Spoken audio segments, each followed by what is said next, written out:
no food and other important things. This is called economic problem. तो ये economic problem नहीं है, तुम्हारा फैमिली प्रॉब्लम है। इकोनॉमिक प्रॉब्लम अनलिमिटेड वॉन्ट्स वगैरह है यार, क्या करते हो? ये सब नहीं लिखना है। एग्जाम में लिखोगे 0 मिलेगा भाई, ये सब नहीं लिखना है। कि वहां पे एक साइंटिस्ट थे 18th सेंचुरी में जिनका नाम था, साइंटिस्ट ने इकोनॉमिस्ट थे भाई। साइंटिस्ट कहां से आया इकोनॉमिक्स में? तो इकोनॉमिस्ट थे। Hello and welcome back to the channel which is commerce by Rohit भैया। आज हम लोग पढ़ने वाले हैं ऑर्डिनल यूटिलिटी अप्रोच। अब ये है कंज्यूमर इक्विलिब्रियम का पार्ट नंबर 3।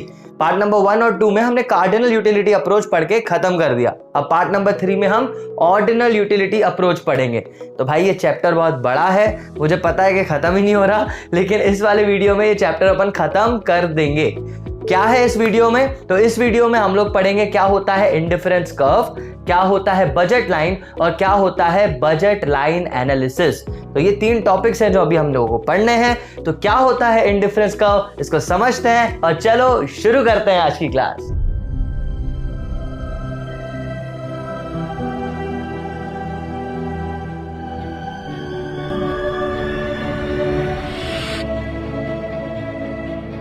हाँ तो बच्चों, हम लोग शुरू करते हैं ऑर्डिनल यूटिलिटी अप्रोच और इसमें हम पहले इंट्रोडक्शन देख लेते हैं कि ऑर्डिनल यूटिलिटी अप्रोच आखिर है क्या।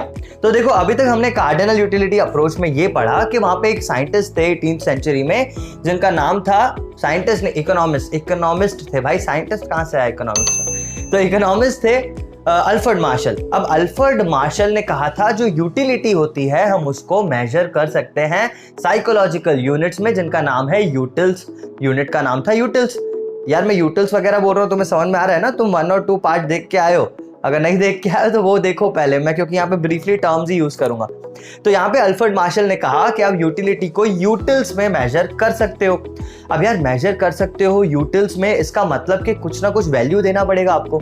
लेकिन यहाँ पे फिर 19th सेंचुरी में 2 मॉडर्न इकोनॉमिस्ट आए। 2 मॉडर्न इकोनॉमिस्ट कौन थे? एक था हिक्स और एक थे एलन। हिक्स और एलन ने क्या कहा? हिक्स और एलन ने कहा कि यार देखो, यूटिलिटी को आप मेजर नहीं कर पाओगे, ठीक है? यूटिल्स में एग्जैक्टली वैल्यू देना ये आप नहीं कर पाओगे।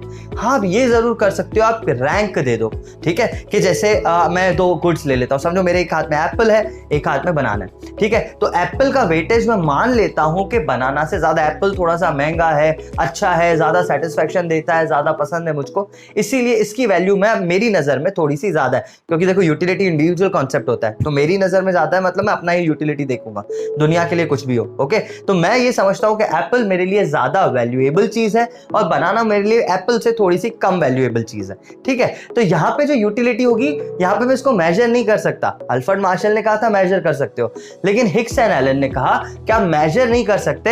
हाँ, आप ये बोल सकते हो कि एप्पल का रैंक 1 है और बनाना का रैंक 2 है। इसका मतलब आप यूटिलिटी को यूटिल्स में नहीं मेजर कर रहे हो, आप क्या कर रहे हो? रैंक दे रहे हो, ठीक है? तो ऑर्डिनल यूटिलिटी अप्रोच में हिक्स एंड एलन ने कहा कि आप यूटिलिटी को रैंक कर सकते हो, जबकि कार्डिनल में पढ़ा अपन ने कि हम लोग मेजर कर सकते हैं। आई बात समझ में? तो ये छोटा सा कंसेप्ट था, ये डिफरेंस था कार्डिनल और ऑर्डिनल के बीच, ठीक है? ऑर्डिनल में हम लोग रैंक देते हैं और कार्डिनल में हम लोग यूटिल्स में उसको मेजर करते हैं। तो अब यहाँ पे ऑर्डिनल यूटिलिटी अप्रोच पे जो सबसे पहला टॉपिक आता है वो है इनडिफरेंस कर्व। तो इनडिफरेंस कर्व क्या होता है, उसके लिए देखो यहाँ पे एक शेड्यूल आ गया तुम्हारे पास। हाँ, तो यहाँ पे आ गया स्केड्यूल। और अब हम स्केड्यूल को अगर ध्यान से देखें तो क्या दिखता है कि एक साइड हमें दिए हुए हैं एप्पल्स, एक साइड दिए हुए हैं बनानास। तो एप्पल्स जो हैं और बनानास जो है, ये 2 ही क्वांटिटीज हैं हमारे पास, ये 2 ही कमोडिटीज हैं जिनको हम लोग डिफरेंट कॉम्बिनेशंस में कंज्यूम करेंगे। तो यहाँ पे सबसे पहला कॉम्बिनेशन जो P है, PQRST यहाँ पे कॉम्बिनेशंस है। तो सबसे पहले कॉम्बिनेशन को अगर देखो तो मैं तुम्हें ये बोलता हूं कि एक एप्पल और 15 बनानास तुम्हें एक particular amount of total satisfaction दे रहे हैं। अब इंडिफरेंस कर्व पढ़ने से पहले ही तुम्हें एक चीज मैं बता दूं, क्या जितने भी बंडल्स हम देखेंगे इंडिफरेंस कर्व में, हम ऐसा मानेंगे कि हर बंडल हमको इक्वल टोटल सेटिस्फेक्शन दे रहा है। इसका मतलब 5 प्लेट रखी हुई हैं आपके पास जिसमें अलग अलग कॉम्बिनेशन है, लेकिन आप 5 प्लेट में से कोई भी प्लेट खाओ, आपको टोटल सेटिस्फेक्शन उतने का उतना ही मिल रहा है। एक प्लेट से, दूसरी प्लेट से, तीसरी प्लेट से, कोई सी भी उठा के आप खा लो एक बार में, आपको इक्वल सेटिस्फेक्शन ही मिलेगा। है ना, आप पांचों नहीं खा रहे हो, आप कोई सी भी एक खाओगे और किसी को भी आप खाओ, सेटिस्फेक्शन आपका टोटल सेटिस्फेक्शन इक्वल रहेगा। तो यहाँ पे वही 5 प्लेट्स यानी 5 बंडल्स हम बनाने की कोशिश कर रहे हैं। तो सबसे पहला जो सेट है वो है एक एप्पल और 15 बनानास का। तो समझो पहली प्लेट में पड़ा हुआ है एक एप्पल और 15 बनाना, आपने ये खाया, आपको एक particular amount of total satisfaction मिला। अब यहाँ पे आते हैं क्यू पे यानी दूसरे सेट पे। तो दूसरे सेट पे अगर आप ध्यान से देखो तो 2 एप्पल्स हैं, यानी आपने एक और एप्पल लिया यहाँ पे, और एक और एप्पल के लिए आप कितने बनाना सेक्रीफाइस कर सकते हो, इस चीज को बोलते हैं marginal opportunity cost.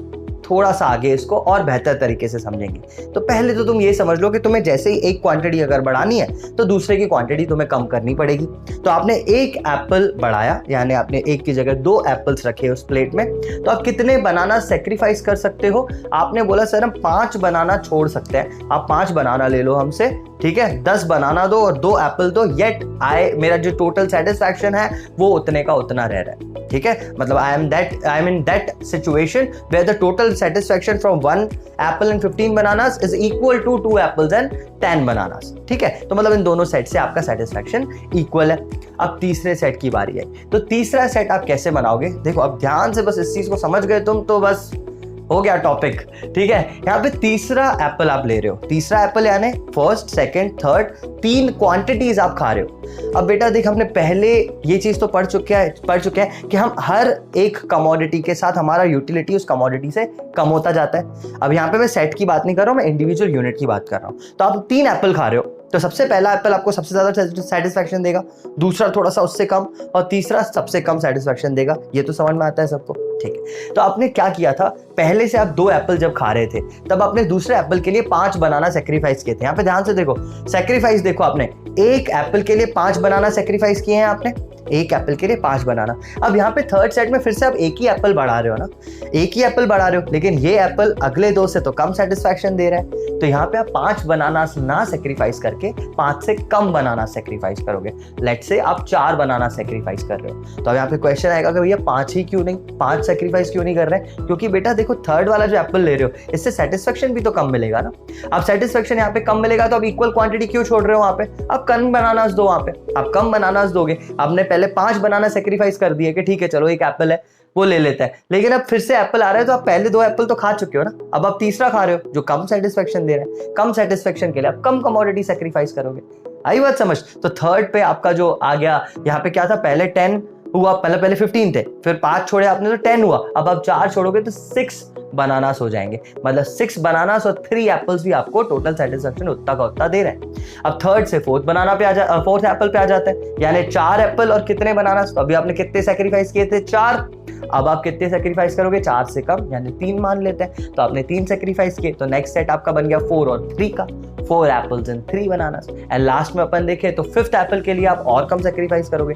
Let's say 2 banana sacrifice किया आपने, तो 3 में से 2 गए, 1 बचा बनाना, और यहाँ पे आ गए आपके 5 एप्पल्स। तो ये सारे के सारे सेट PQRST आपको इक्वल सेटिस्फैक्शन दे रहे हैं, इक्वल टोटल सेटिस्फैक्शन।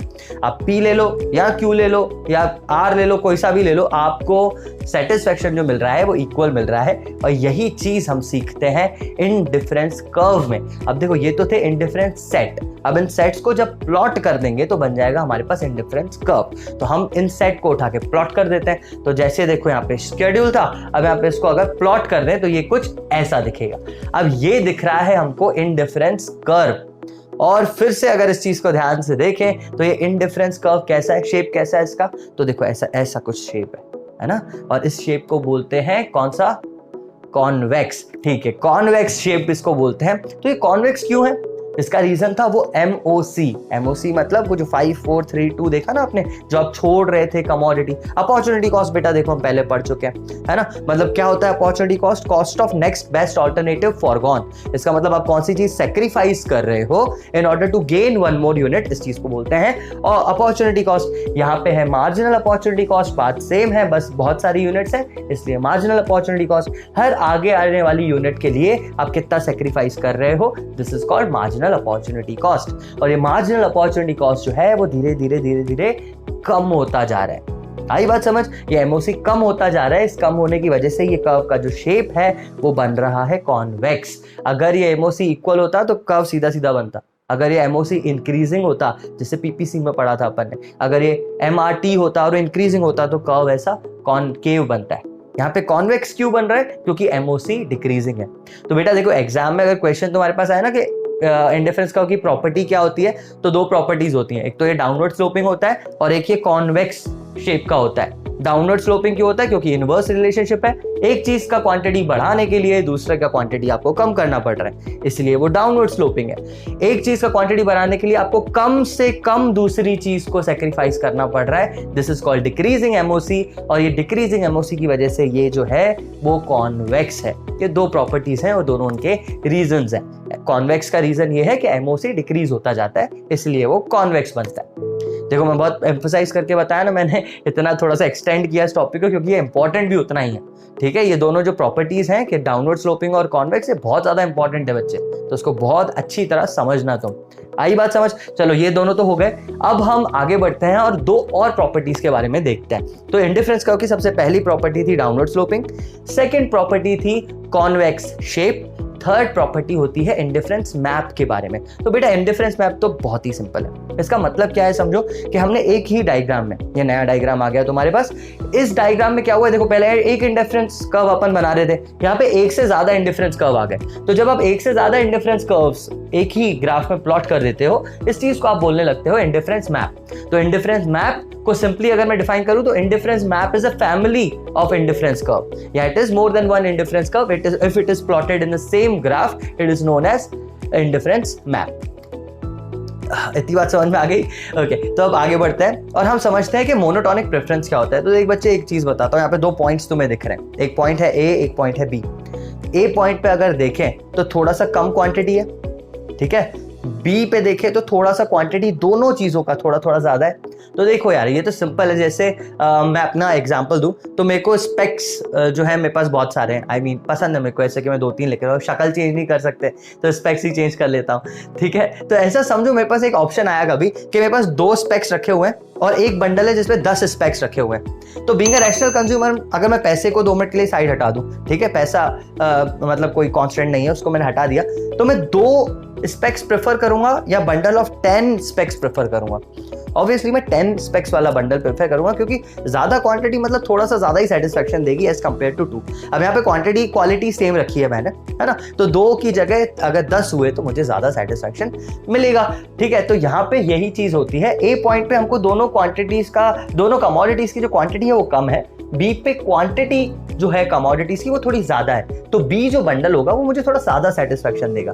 इसी हिसाब से अगर C, मैंने आगे वाले कर्व पे C पॉइंट बना दिया तो C मुझे A B दोनों से ज्यादा सेटिस्फेक्शन देगा क्योंकि वो ज्यादा क्वांटिटी दिखा रहा है। इस चीज को बोलते हैं मोनोटोनिक प्रेफरेंस। तो थर्ड पॉइंट है इंडिफरेंस मैप में कि इंडिफरेंस मैप में हर आगे आने वाला कर्व ज्यादा लेवल ऑफ सेटिस्फेक्शन दिखाता है बिकॉज वो ज्यादा क्वांटिटी शो करता है, and this phenomena is called monotonic preference, कि आपको जितना ज्यादा कमोडिटी मिल जाएगा आप उतना ज्यादा सेटिस्फाइड होगे। This is called monotonic preference, ठीक है। ये 3 प्रॉपर्टी समझ में आ गई। और चौथी प्रॉपर्टी है इसके बाद कि 2 इंडिफरेंस कर्व कभी भी मैच नहीं हो सकते, इंटरसेक्ट नहीं हो सकते। इसका मतलब क्या है कि जैसे मैंने अभी एग्जांपल दिया ना कि 2 स्पेक्स और 10 स्पेक्स, तो मैं कभी ये नहीं बोल सकता 2 से भी उतना ही सेटिस्फेक्शन मिल रहा है जितना 10 से मिल रहा है, ऐसा नहीं होगा।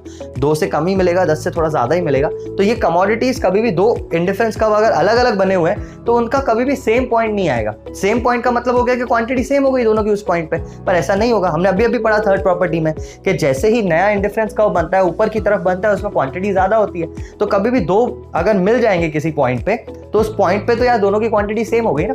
तो यहाँ पे ऐसा कभी भी नहीं होता है। क्यों? क्योंकि दोनों अलग अलग लेवल ऑफ सेटिस्फेक्शन शो कर रहे हैं, इसीलिए कभी भी अपन ये नहीं कह सकते कि उसी क्वांटिटी से मुझे इतना सेटिस्फेक्शन मिल रहा है, उसी क्वांटिटी से मुझे उससे ज्यादा भी सेटिस्फेक्शन मिल रहा है, ऐसा नहीं होता, ठीक है। तो हम कभी भी 2 कर्व्स को, 2 इंडिफरेंस कर्व कभी भी आपस में इंटरसेक्ट नहीं करते because they show different levels of satisfaction and at one point they cannot give equal satisfaction from the same pair of या same bundle of commodity.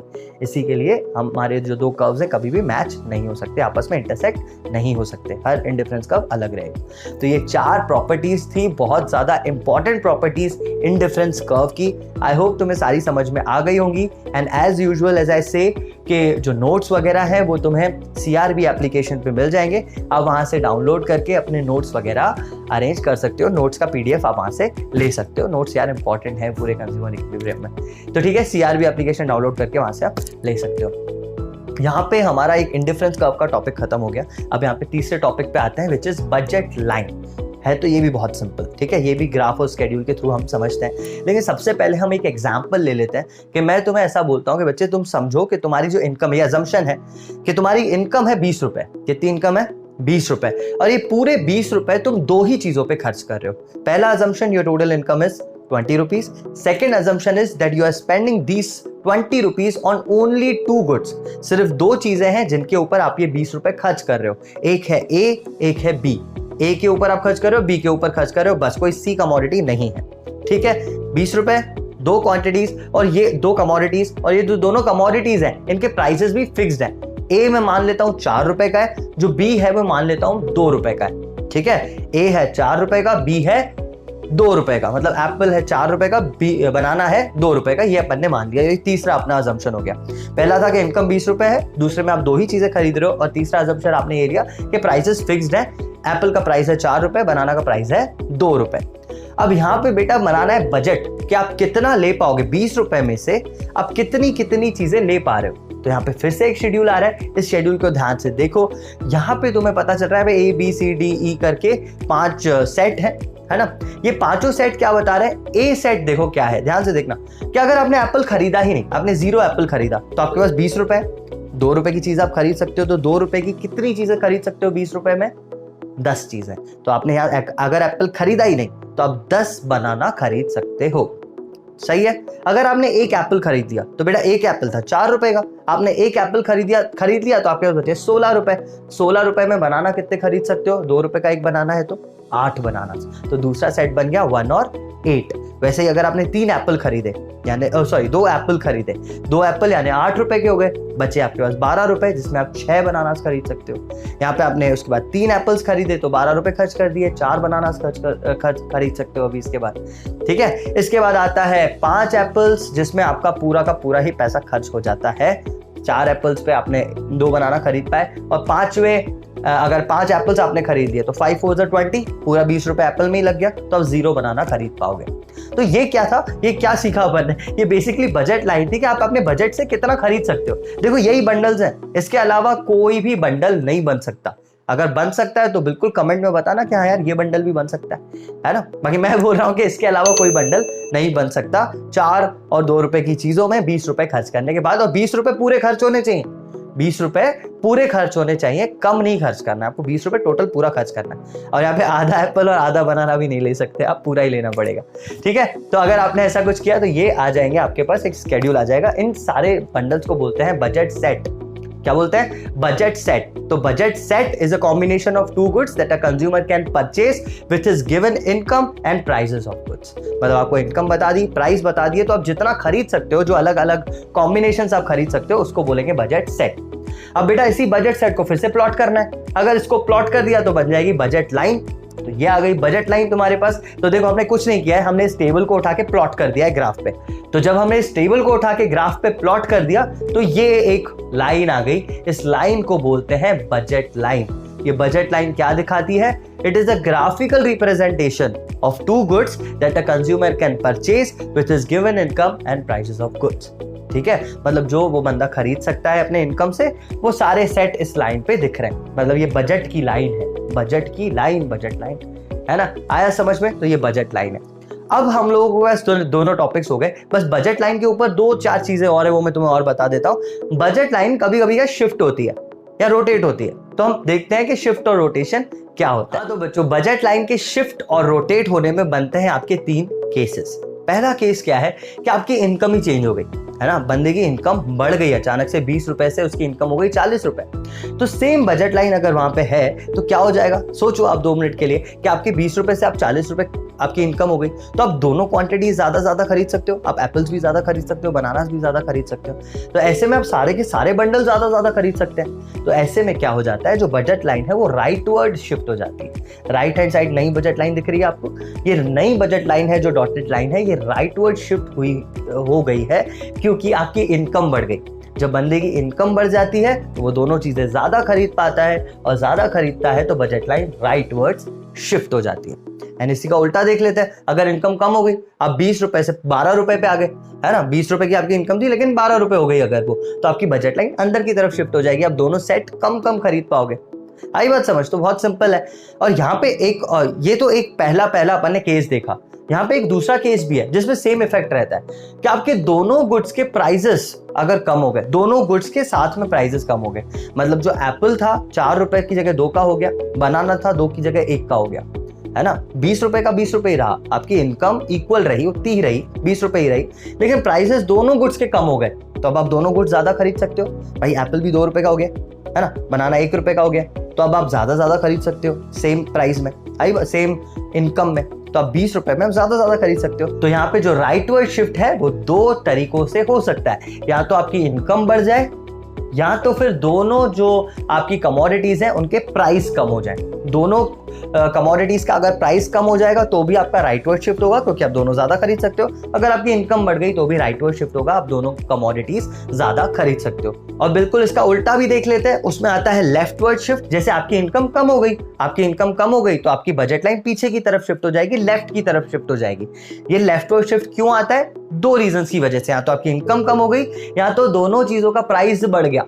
Apple 4 से 6 का हो गया, बनाना आपका 2 से 3 का हो गया, तो अब दोनों कमोडिटीज जो है वो कम खरीद पाओगे 20 रुपए में। ठीक है, तो लेफ्ट वर्ड शिफ्ट आया 2 रीजंस की वजह से, या तो आपकी इनकम कम हो गई, या तो फिर दोनों जो कमोडिटीज थी उनका प्राइस बढ़ गया। तो I hope left word shift और राइट वर्ड शिफ्ट तो तुम्हें समझ में आ गया होगा। आ गया ना? बिल्कुल सिंपल था ये। चलो, ये शिफ्ट था, shift on both the axes. अब यहाँ पे शिफ्ट हम सिर्फ एक एक्सेस पे समझते हैं कि कैसा होता है। ये थर्ड केस है, जिसमें क्या होता है कि आपके गुड्स का, इंडिविजुअल गुड का प्राइस चेंज हो रहा है। तो यहाँ पे हम दूसरे डायग्राम को हटाते हैं और नया डायग्राम लाते हैं। तो नए डायग्राम को देखो अगर ध्यान से, तो यहाँ पे AB आपका बजट लाइन है, ओरिजिनल, वो जो पूरा डॉटेड लाइन वालों को हटा दो, है ना, डॉटेड को हटा दो, जो मेन लाइन है ना, स्ट्रॉन्ग रिजिड सॉलिड लाइन, उस सॉलिड लाइन को हम बोलेंगे AB बजट लाइन, ये ओरिजिनल है।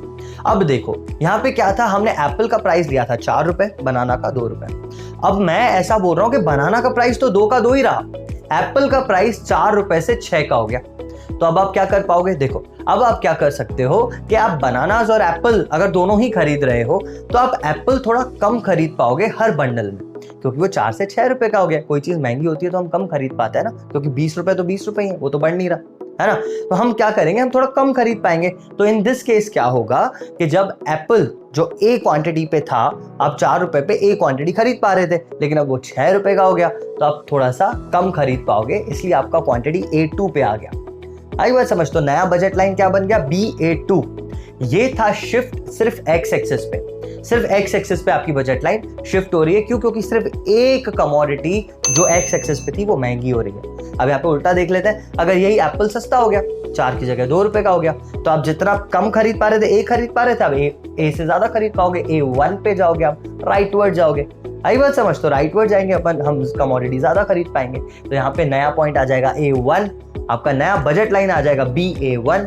तो ये जो BA1 है, ये डॉटेड लाइन क्या शो कर रही है? नया बजट लाइन शो कर रही है, जिसमें आपका बनाना 2 रुपए का, एप्पल भी 2 रुपए का हो गया, है ना। तो आप दोनों का बनाना तो वहीं का वहीं है, एप्पल आप ज्यादा खरीद सकते हो, लेकिन बनाना आप उतना ही खरीद पाओगे। ठीक है, तो बनाना वाला पॉइंट शिफ्ट नहीं हुआ, एप्पल वाला पॉइंट जो था वो A से शिफ्ट होके A1 पे आ गया।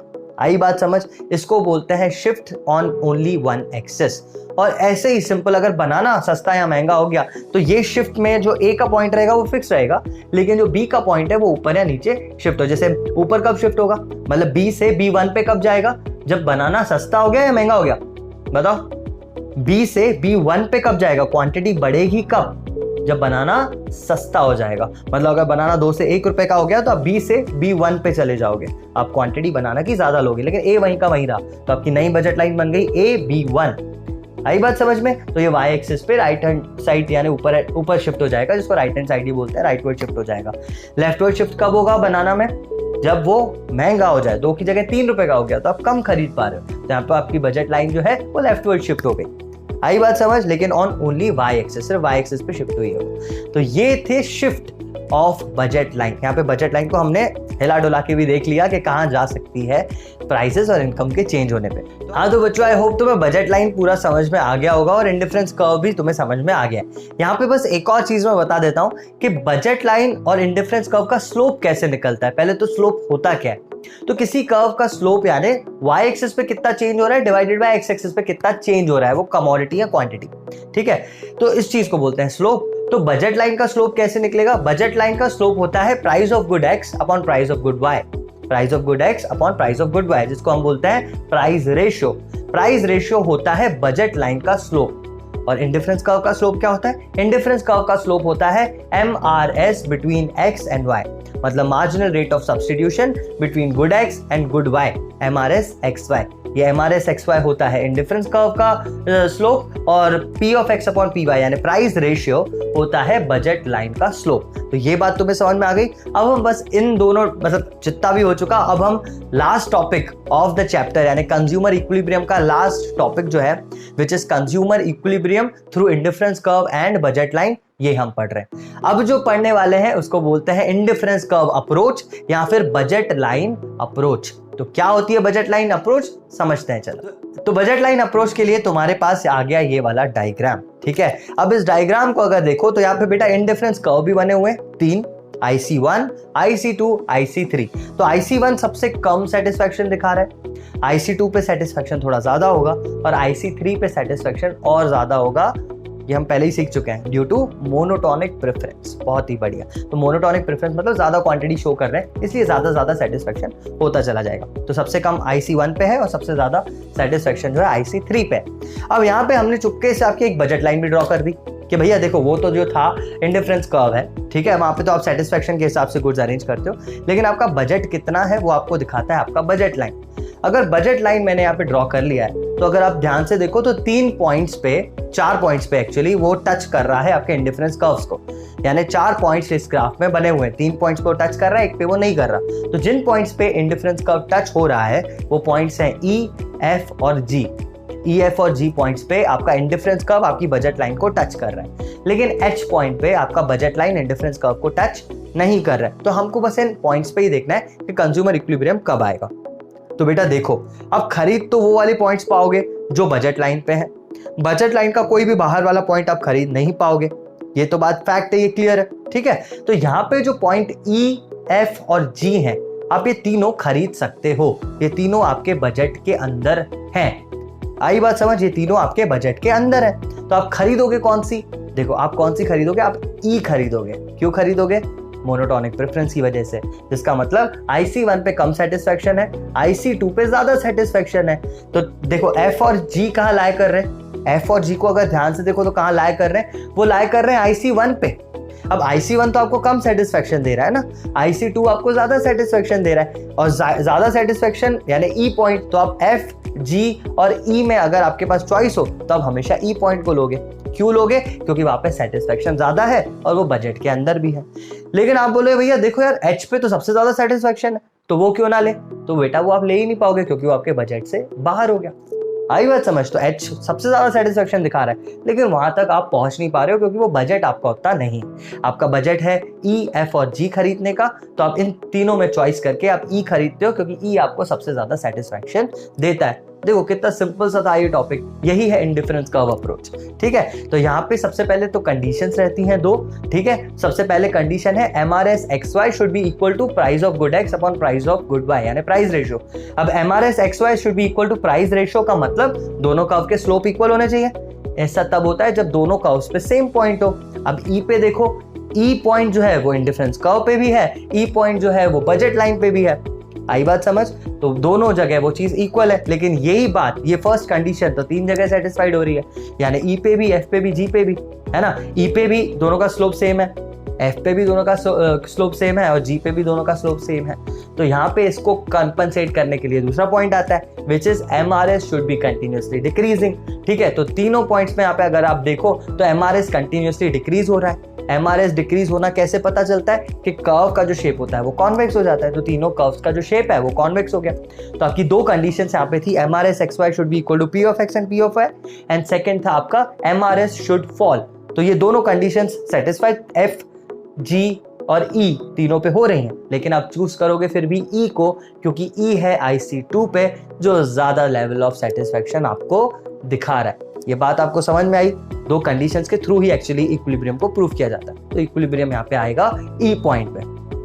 खत्म हो गया टॉपिक, खत्म हो गया कंज्यूमर इक्विलिब्रियम। तो यही था indifference curve and budget line approach. I hope तुम्हें ये चैप्टर बहुत अच्छी तरह समझ में आ गया होगा।